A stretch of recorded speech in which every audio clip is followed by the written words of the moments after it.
السلام علیکم ورحمۃ اللہ وبرکاتہ۔ ساتھیوں، یہ بیان چل رہا ہے عالمی امیر حضرت جی مولانا سعد صاحب کا کہ اللہ تعالیٰ کے خزانوں میں سب سے قیمتی چیز کیا ہے۔ تو آئیے ساتھیوں سنتے ہیں حضرت جی مولانا سعد صاحب کا یہ بیان۔ حضرت جی اس بیان کے اندر کیا فرما رہے ہیں؟ حالات سب اللہ کے قبضے میں ہے، اللہ کے غیر کے ہاتھ میں کچھ نہیں ہے۔ مسلمان پریشانی یہ ہے کہ وہ میں کیا عرض کروں، خوشامدی ان کی کرتا ہے جن کے ہاتھ میں مسئلہ سمجھتا ہے کہ ان کی خوشامد کرو، ان کے ہاتھ میں ہے۔ کیا عرض کروں، جو یہ کہتا ہے کہ فنا کرنے والا ہے، اس کا یہ کہنا ہی اس کرنے والے کو قوت دیتا ہے۔ اگر مسلمان یہ کہے کہ نہیں اللہ کرنے والے ہیں، تو حدیث میں آتا ہے کہ جو اس یقین پر آ جائے گا اللہ اس کو اپنے غیر کے حوالے نہیں کریں گے، کہتا ہے میں کرنے والا ہوں تو چلو میں کرتا ہوں۔ پر اگر یہ اللہ کے غیر کو کہتا ہے کہ ان سے ہوتا ہے، تو میں یقینی طور پر عرض کرتا ہوں کہ اللہ تعالیٰ ایسوں کو غیروں کے حوالے کر دیتے ہیں۔ اب تم جانو جسے تمہیں امید ہے وہ جانے۔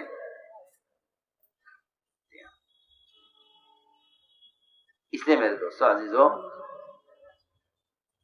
خسارے اور نقصان سے بچنے کے لیے اللہ رب العزت نے 4 اسباب بیان کیے ہیں۔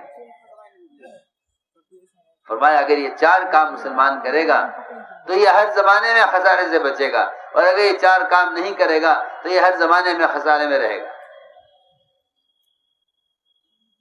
اگر یہ 4 کام کرتا ہے تو یہ ہر زمانے میں خسارے سے بچے گا، اور اگر یہ 4 کام نہیں کرتا تو یہ ہر زمانے میں خسارے میں رہے گا۔ سب سے پہلی شرط یہ ہے کہ اللہ پر ایمان لاؤ۔ اللہ نے فرمایا خسارے سے وہ بچیں گے جو اللہ پر ایمان لائیں۔ الا الذین آمنوا، اس لیے کہ میں عرض کر چکا کہ ایمان کے بغیر جتنے وعدے دنیا میں مسلمانوں سے ہیں یہ وعدے پورے نہیں ہوں گے۔ ایمان کے بغیر جو وعدے دنیا میں ہیں مسلمان سے، یہ وعدے اللہ پورے نہیں کریں گے۔ اگر مسلمان یہ دیکھے کہ غیروں کو سب کچھ حاصل ہے جو ہمیں حاصل نہیں ہے، تو یہ تو بہت آسان سی بات ہے، سمجھنا۔ اگر مسلمان یہ کہے کہ غیروں کو سب کچھ حاصل ہے ہمارے پاس نہیں ہے، اس الجھن کو، اس غلط سوال کو اور اس غلط سوچ کو ختم کرنے کے لیے سب سے آسان راستہ، سب سے آسان بات یہ ہے کہ مسلمان یہ سوچے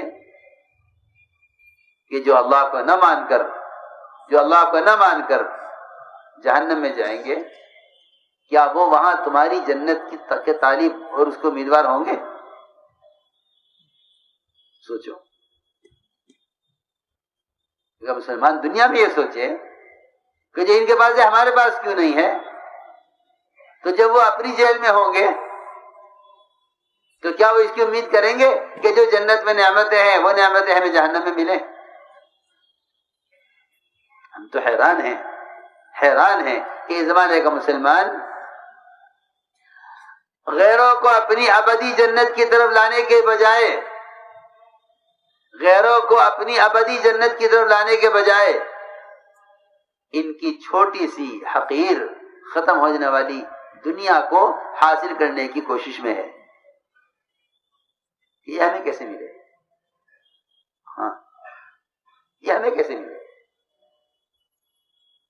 اس لیے ایمان کی سب سے پہلی علامت اور ایمان کا سب سے پہلا تقاضا یہ ہے کہ جو کچھ ان کے پاس ہے پہلے تم اس سے اپنی نظر ہٹاؤ۔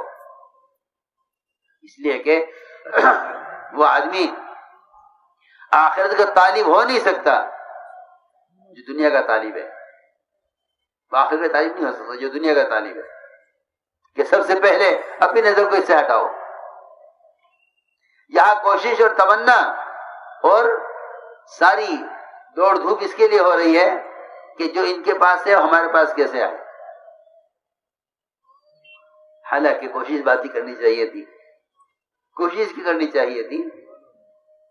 کہ جو کچھ ہمارے پاس ہے، جو اللہ کا وعدہ ہم سے ہے، دنیا میں امن اور سکون کا اور چین اور راحت کا اور آخرت ہمیشہ کی جنتوں کا، اس چین اور راحت کی زندگی پر یہ کیسے آ جائے؟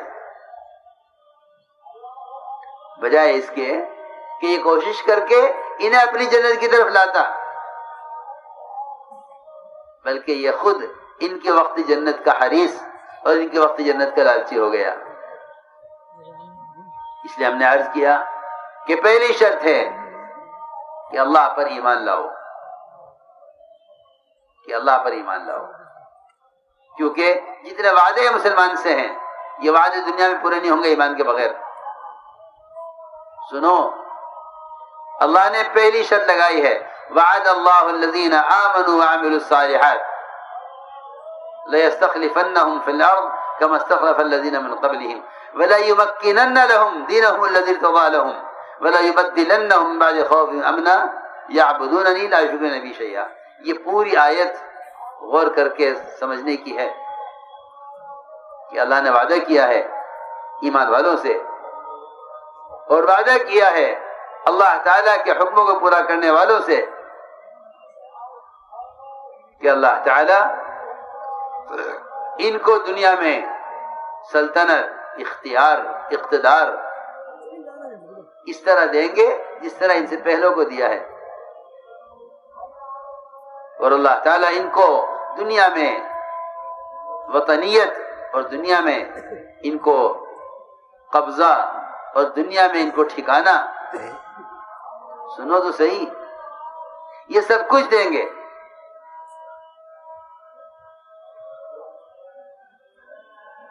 لیکن شرط یہ ہے کہ اللہ تعالیٰ جس دین سے راضی ہیں، اللہ نے جو دین تمہارے لیے متعین کیا ہے، تم اپنے آپ کو اس دین کا تابع اور اس کا پابند بناؤ، تو تم سے اس کا وعدہ ہے۔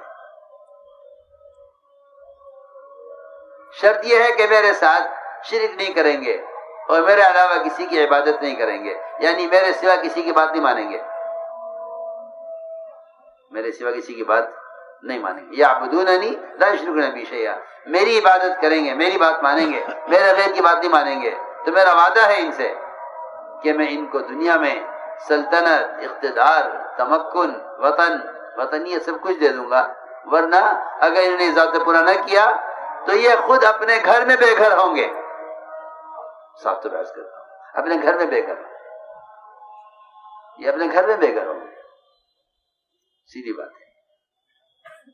اس لیے ایمان پر اللہ کی طرف سے ان وعدوں کے پورا ہونے کا، ان وعدوں کے پورا کرنے کا جو ضابطہ ہے وہ سب سے بنیادی چیز ایمان ہے، کہ جو اللہ پر ایمان لائیں گے اللہ وعدے ان کے لیے پورا کریں گے۔ میں نے عرض کیا ایمان سب سے پہلی شرط ہے، یہ پہلی شرط ہے یہ کہ ہم وعدے پورے کریں گے ایمان والوں کے لیے جو ہمارے وعدوں کا یقین کریں۔ اس لیے حضور اکرم صلی اللہ علیہ وسلم صحابہ سے جو وعدہ کرتے تھے، صحابہ اس وعدے کے پورا ہونے کا ایسے انتظار کرتے تھے جیسے رات کا سونے والا صبح سورج نکلنے کا انتظار کرتا ہے۔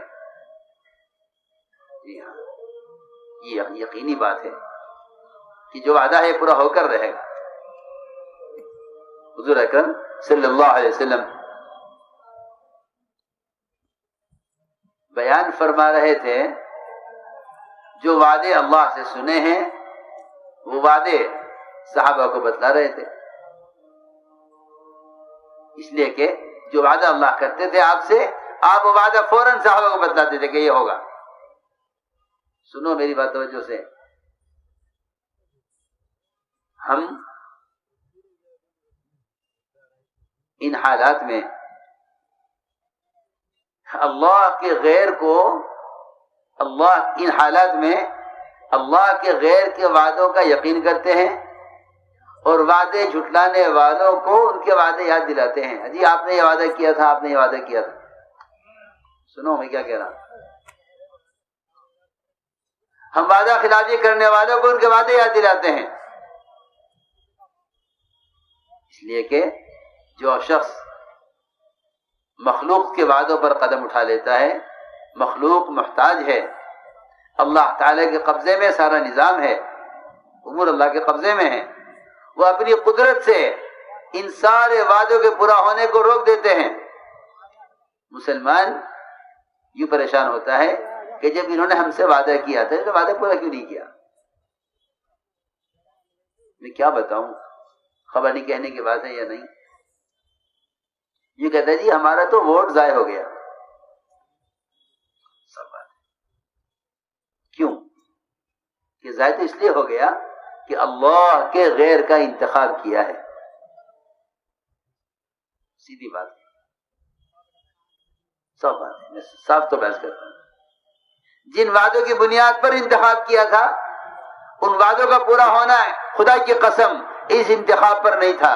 ان وعدوں کا پورا ہونا تمہارے بدن سے نکلنے والے اعمال سے متعلق تھا. حکم توڑے اللہ کے اور وعدے پورے ہوئے نہیں، تو اب کہتے ہیں کہ ہمارا انتخاب غلط تھا کیونکہ ہم نے غلط انتخاب کر لیا یا انہوں نے وعدہ خلافی کی ہے. نہیں، اس کے ہاتھ میں کچھ ہے ہی نہیں. یہ بھی کہتے ہیں کہ اللہ کرنے والے ہیں، یہ بھی کہتے ہیں کہ ہمیں ان سے امید ہے. ساری مشکل آ کر یہاں پھنسی ہوئی ہے. اس لیے میں نے عرض کیا کہ حضور اکرم صلی اللہ علیہ وسلم نے اپنے صحابہ سے جب بھی وعدے کیے وہ وعدے برے حالات میں کیے تاکہ جن کے دلوں میں شک ہے، جن کے دلوں میں مادی چیزوں کا یقین ہے، وہ چھٹ کر ایک طرف ہو جائیں. آپ دیکھیے، غور کیجیے، جب بھی وعدہ کیا برے حالات میں وعدہ کیا. حدیبیہ صحابہ پر شرطیں لگائی گئی، حالانکہ بیت اللہ کسی کی جاگیر نہیں، اللہ کا گھر ہے، سب کے لیے ہے. اللہ کا گھر ہے، سب کے لیے ہے. پہلے گھر الگ الگ نہیں تھے، پہلے گھر سب کا ایک تھا. سب ایک گھر کے افراد تھے، سب ایک گھر کے افراد تھے. میں کچھ کہہ رہا ہوں، سب ایک گھر کے افراد تھے. شکلیں البتہ بنائی ہوئی تھی. یہ پانی کی شکل، یہ اولاد کے لینے کی شکل، یہ شفا کے لینے کی شکل، یہ مال کے لینے کی شکل، یہ غلہ لینے کی شکل، شکلیں بنی ہوئی تھی مگر گھر ایک تھا. ہاں، مسلمان شکل پرست نہیں تھا. تو میں نے عرض کیا کہ جب صحابہ طواف کے لیے آئے اور عمرے کے لیے آئے تو ان کو روک دیا گیا کہ ہم عمرہ نہیں کرنے دیں گے. کیوں بھائی؟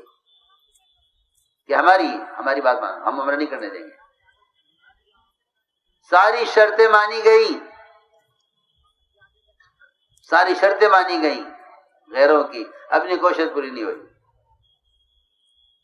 اللہ تعالی نے اس وقت آزمایا کہ میں اس وقت اپنے بندوں کو یہ حکم دوں کہ واپس ہو جاؤ، عمرہ چھوڑ دو. میں دیکھنا چاہتا ہوں کہ اس وقت ان کے نزدیک میرا حکم زیادہ اہم ہے یا ان کا مقابلہ کرنا ان کے نزدیک زیادہ اہم ہے. صحابہ نے، روایت میں ہے عمر رضی اللہ تعالیٰ عنہ اس پر بار بار کہتے تھے کہ کیوں ہم دب کر صلح کریں، کیوں نہ ہم عمرہ کریں. لیکن فرمایا حضور اکرم صلی اللہ علیہ وسلم نے کہ عمر، اللہ کا حکم یہی ہے، چلو. ابھی وہاں سے ہٹے نہیں تھے کہ سورہ فتح نازل ہوئی. حالانکہ آپ دیکھ رہے ہیں کہ فتح کی کوئی چیز نہیں ہے. ساری شرطیں ان کی مانی گئی، اپنی کوئی شرط نہیں مانی گئی. فتح کی کوئی چیز نہیں ہے. عمرہ نہیں کرنے دیں گے، آپ واپس جائیے. ساری شرطیں مان لی گئی ان کی، اپنی کوئی شرط نہیں مانی گئی. لوگ کہیں گے کہ ہار گئے. ساتھیوں، اس بیان کے متعلق آپ کی جو بھی رائے ہو آپ اپنی رائے ہمارے ساتھ ضرور شیئر کریں. پھر ملیں گے اسی طرح اور کوئی نئے بیان اور کوئی نئی اپڈیٹ کو لے کر. جب تک آپ حضرات اپنی دعا میں ہمیں یاد رکھنا. السلام علیکم ورحمۃ اللہ وبرکاتہ.